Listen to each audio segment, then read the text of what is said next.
Madam, ये मेरी पूरी कमाई है, इसे जमा कर दीजिए। ओए लड़के, सच सच बता, ये पैसे चुरा कर लाया है ना? नहीं मैडम, मैंने कुछ नहीं चुराया, ये पैसे मैंने मेहनत से कमाए हैं। अपनी हालत देखी है? अभी पुलिस बुलाती हूँ, जरूर कहीं से चोरी करके लाया है। अगर आपने पुलिस को बुलाया तो एक दिन आपकी नौकरी चली जाएगी। तेरे जैसे कितने आते हैं यहाँ, समझा? उसे क्या पता था कि जिस बच्चे को वह आज भगा रही है वही बच्चा एक दिन उसी बैंक की किस्मत पलट देगा। उस शाम दादी मां की आंखें लगातार छलक रही थीं। 12 साल का राजू उनके सीने से चिपका हुआ सिसक रहा था। दादी, मैं अब कभी बैंक नहीं जाऊंगा, वो लोग मुझे फिर मारेंगे। उन्हें समझ नहीं आ रहा था कि एक मासूम बच्चे के साथ इतना बुरा कैसे हो सकता है। बैंक में जो हुआ वह उनकी कल्पना से भी ज्यादा डरावना था। सब कुछ उस सुबह शुरू हुआ था। दादी और राजू थोड़े से पैसे जमा करने बैंक पहुंचे थे, लेकिन काउंटर पर बैठी 2 महिला कर्मचारियों की नजर जैसे ही उस पर पड़ी, पहली ने दूसरी से कहा, यह बच्चा यहां क्यों आया है? दूसरी ने हंसते हुए जवाब दिया, या तो भीख मांगने आया होगा या चोरी करने का इरादा है। दूसरी हंस पड़ी, इसके कपड़े देखकर तो यही लगता है। उन्हें क्या मालूम था कि जिस बच्चे का वे मजाक उड़ा रही हैं वही आगे चलकर उनके लिए सबसे बड़ा सबक बनेगा। राजू की आंखें भर आईं। दादी, ये लोग मुझसे नाराज क्यों हैं? मैंने तो कुछ किया ही नहीं। तभी एक महिला कर्मचारी ने तेज आवाज में कहा, अरे छोटे, तू यहां क्यों आया है? तेरे पास इतने पैसे कहां से आए? गार्ड ने आगे बढ़कर राजू को धक्का दे दिया, यहां अमीर लोग आते हैं, तेरे जैसे गरीब बच्चों की यहां कोई जगह नहीं। राजू गिरते गिरते बचा और जोर जोर से रोने लगा। पूरा बैंक यह सब देख रहा था, लेकिन अजीब बात यह थी, किसी ने कुछ नहीं कहा, किसी ने आवाज नहीं उठाई। राजू पीछे हट गया और दादी के पीछे छुप गया। दादी, मुझे घर जाना है, वह रोते हुए बोला। दादी मां ने कांपते हाथों से अपना पुराना बटुआ निकाला। उसमें कुछ गिने चुने नोट थे। साहब, हमारे पास पैसे हैं, हमें बस जमा करने हैं। महिला कर्मचारी ने बटुए को देखा और हंस पड़ी, अरे ये क्या है, इतने कम पैसे लेकर बैंक चले आए? उसी वक्त बैंक के एक कोने में बैठे एक शख्स ने चुपचाप अपना मोबाइल निकाला। उसका नाम था राकेश कुमार, स्थानीय पत्रकार था। वह अपने किसी काम से बैंक आया था, लेकिन जो उसने देखा उसे नजरअंदाज नहीं कर पाया। यह गलत है, उसने मन ही मन कहा, और बिना किसी शोर के पूरी घटना रिकॉर्ड करने लगा। राजू का गला सूख रहा था। उसने दादी का हाथ खींचा। दादी, मुझे पानी चाहिए। दादी मां ने धीरे से पास रखे पानी के जग की ओर इशारा किया। बेटा, वहां पानी है। लेकिन इससे पहले कि राजू एक कदम आगे बढ़ा था, गार्ड ने उसे रोक लिया। रुक, यह पानी तेरे जैसे बच्चों के लिए नहीं है, यह ग्राहकों के लिए है, कहीं और जाकर पी। आखिरकार दादी मां ने राजू का हाथ पकड़ा। चल बेटा, यहां से चलते हैं। राजू रोता हुआ दादी के साथ बैंक से बाहर निकल आया। थोड़ी देर बाद राकेश भी बाहर आया और उनके पास पहुंचा। आंटी जी, मेरा नाम राकेश कुमार है, मैं पत्रकार हूं। अंदर जो हुआ वो बिल्कुल गलत था। क्या मैं आपसे इस बारे में बात कर सकता हूं? बेटा, हमने कोई गलती नहीं की, हम तो बस पैसे जमा करने आए थे। राकेश ने सम्मान से कहा, अगर आप अनुमति दें तो मैं शाम को आपके घर आकर पूरी बात विस्तार से जानना चाहता हूं। लोगों को यह सच्चाई जाननी चाहिए। दादी मां ने उसे अपना पता दे दिया। शाम को राकेश कैमरा और रिकॉर्डिंग उपकरण लेकर उनकी झुग्गी में पहुंचा। राजू एक कोने में चुपचाप बैठा था। राकेश उसके पास बैठ गया। राजू बेटा, आज बैंक में क्या हुआ था? अंकल, वे मुझे चोर कह रहे थे, उन्होंने मुझे धक्का भी दिया, मैंने कुछ गलत नहीं किया था। यह सुनकर राकेश की आंखें नम हो गईं। उसने कैमरा ऑन किया और राजू की बात रिकॉर्ड करने लगा। दादी मां ने भी अपनी कहानी सुनाई। बेटा, यह राजू मुझे आज से 10 साल पहले बस स्टैंड पर मिला था। बहुत छोटा था, रो रहा था, कोई नहीं आया उसे लेने, तब से यह मेरे साथ है। राकेश ने पूछा, आपने पुलिस में शिकायत की थी? हां बेटा, की थी, दादी मां ने कहा, लेकिन कुछ पता नहीं चला। बातों बातों में उन्होंने अपनी बीमारी का जिक्र भी किया। डॉक्टर ने ऑपरेशन बताया था, लेकिन पैसे नहीं थे। इसी उम्मीद में बैंक गई थी कि शायद कोई रास्ता निकल आए। राकेश ने उनकी पूरी कहानी रिकॉर्ड की। घर लौटकर राकेश ने पूरी रात काम किया। उसने बैंक की घटना का वीडियो एडिट किया। उसमें राजू और दादी मां का इंटरव्यू जोड़ा। वीडियो का शीर्षक था, 12 साल के बच्चे को बैंक में चोर कहा गया, क्या यही है हमारे बैंक का सिस्टम? उसने वीडियो सभी सोशल मीडिया प्लेटफॉर्म पर डाल दिया और लिखा, यह घटना बताती है कि हमारे समाज में गरीबों को आज भी इंसान नहीं, शक की नजर से देखा जाता है। वीडियो आग की तरह फैल गया। हजारों लोगों ने इसे शेयर किया। कैमरे तैयार थे, हेडलाइंस बन चुकी थीं। हर तरफ एक ही सवाल गूंज रहा था, क्या हमारे बैंक सच में ऐसे ही होते हैं? क्या गरीब या साधारण दिखने वालों के साथ यही सलूक किया जाता है? दादी मां ने राजू को समझाने की बहुत कोशिश की। बेटा, हर जगह बुरे लोग नहीं होते, कुछ लोग गलत होते हैं, लेकिन पूरी दुनिया वैसी नहीं होती। लेकिन राजू का बचपन इतना बड़ा सच समझने के लिए तैयार नहीं था। उसके मन में बस एक ही तस्वीर बन चुकी थी, बैंक एक डरावनी जगह है जहां लोग डांटते हैं, डराते हैं और रुला देते हैं। उधर दादी मां की तबीयत दिन ब दिन बिगड़ती जा रही थी। डॉक्टर ने साफ कह दिया था, ऑपरेशन तुरंत करना होगा वरना हालात गंभीर हो सकते हैं। ऑपरेशन का खर्च सुनकर दादी मां की सांसें अटक गई थीं। उनके पास इतने पैसे कहां थे। वे इसी उम्मीद में राजू को लेकर बैंक गई थीं कि शायद कोई लोन मिल जाए, कोई रास्ता निकल आए। लेकिन बैंक में जो हुआ उसने उनकी हिम्मत ही तोड़ दी। उस रात दादी मां ने कहा, अब इलाज नहीं करवाएंगे बेटा। राजू कुछ समझ नहीं पाया। उसे बस इतना नजर आ रहा था कि दादी मां बहुत उदास हैं और दर्द में भी। उसी वक्त हजारों किलोमीटर दूर एक आलीशान होटल के कमरे में बैंक मालिक विनोद मेहता अपना फोन देख रहे थे। अचानक वही वायरल वीडियो उनकी स्क्रीन पर आ गया। पहले तो उन्होंने नजरअंदाज किया, किसी और बैंक का मामला होगा। लेकिन जैसे जैसे वीडियो आगे बढ़ा उनका चेहरा सख्त पड़ता चला गया।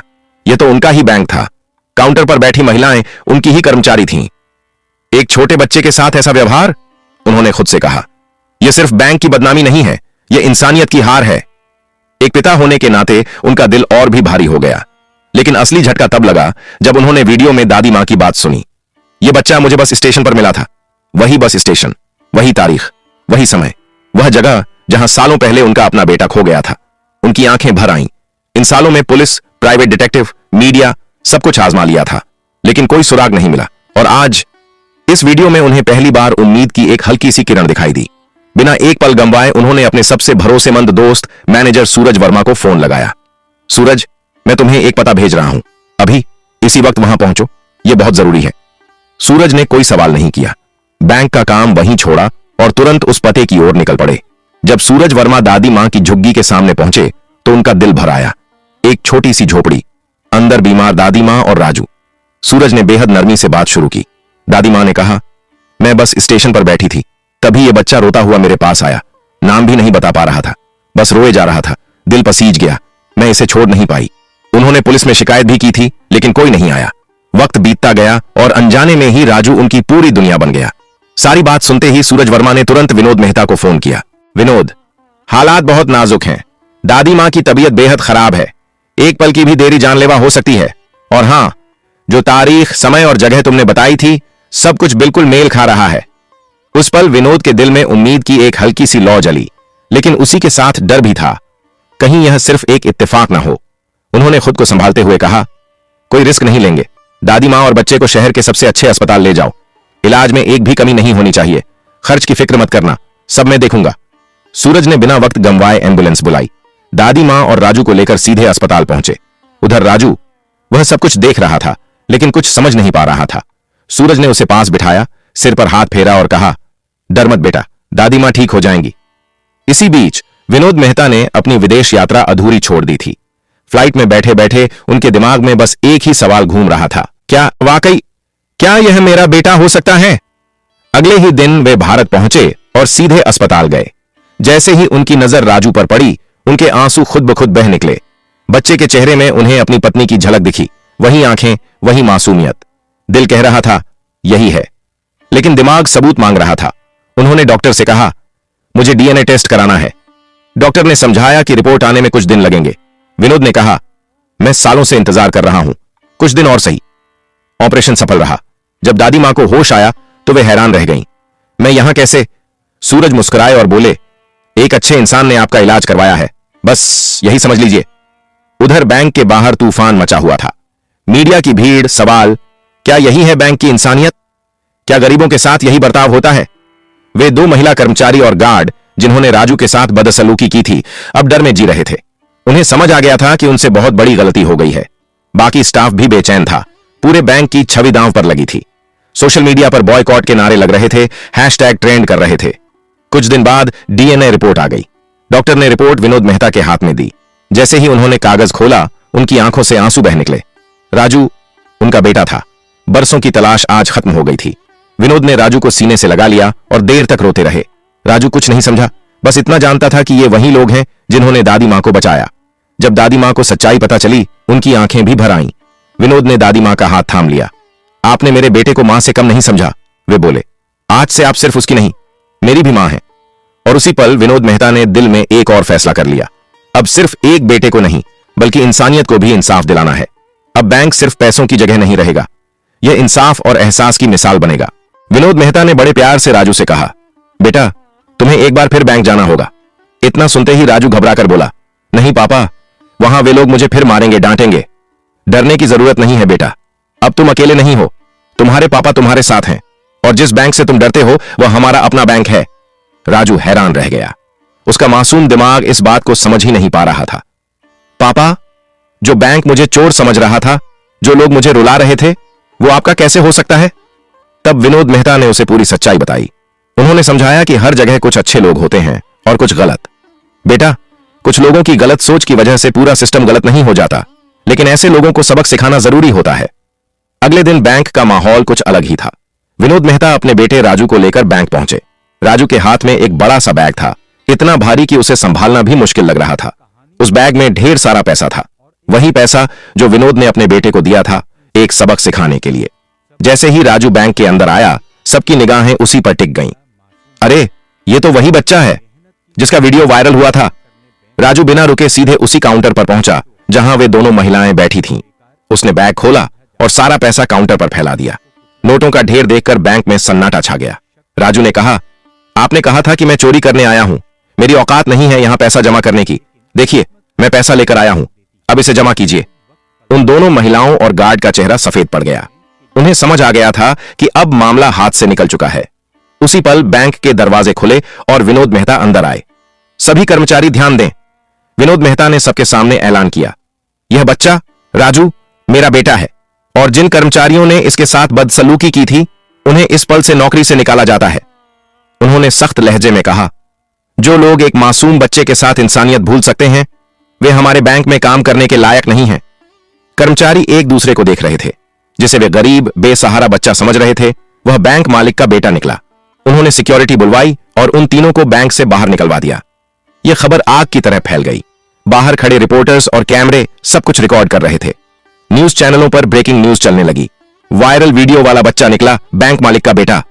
सोशल मीडिया पर बहस छिड़ गई। कोई कह रहा था, यह कर्मों का फल है, कोई बोला, यह तो किस्मत का खेल है। लेकिन एक बात पर सब सहमत थे, गलत काम का अंजाम कभी अच्छा नहीं होता। मैनेजर सूरज वर्मा की आंखें भर आई थीं। वे जानते थे कि विनोद ने अपने बेटे को खोकर कैसे कैसे दिन काटे थे। आज किस्मत ने उन्हें वो सब लौटा दिया था। विनोद मेहता ने एक बड़ा सुकून भरा घर लिया जहां तीनों चैन से रह सकें। राजू के लिए अच्छा स्कूल तय हुआ। दादी मां के लिए घर पर ही नर्स रखी गई। जिंदगी ने आखिरकार उनके जख्मों पर मरहम रख दिया था। दोस्तों, आपको यह कहानी कैसी लगी? कमेंट में जरूर बताइए। फिर मिलेंगे अगली कहानी में।